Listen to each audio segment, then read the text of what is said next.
Hey, welcome to Brighter Rays. This week we're looking at Colossians 2, 6 through 8, in a study called Don't Be Taken Captive. Now, the world has an agenda. I think we all get that. Unless you're completely out of touch with reality, you probably realize somewhere along the line, probably at a young age, that the world had an agenda that they were trying to accomplish.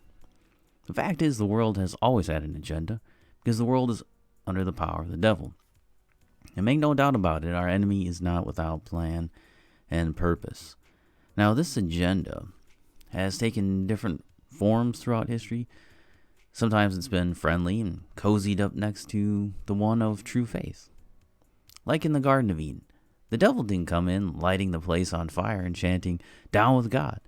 No, he came in subtly and quietly, appearing as one of the friendly creatures in the garden.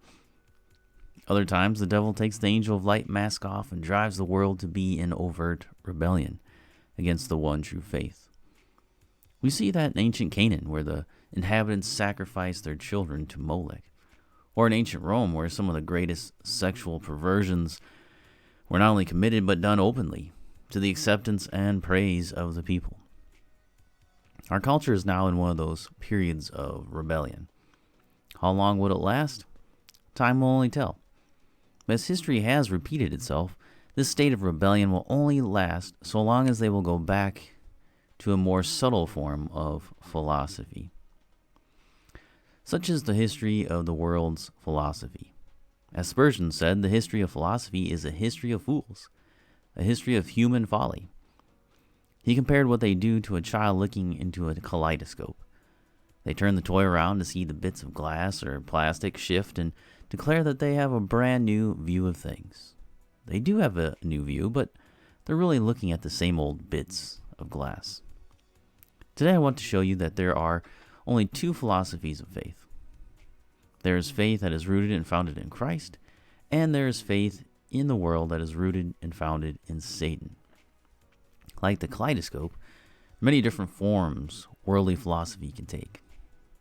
It parades about with many different names, like critical gender theory or Islam, Buddhism, Baal worship, critical race, eugenics, and so on.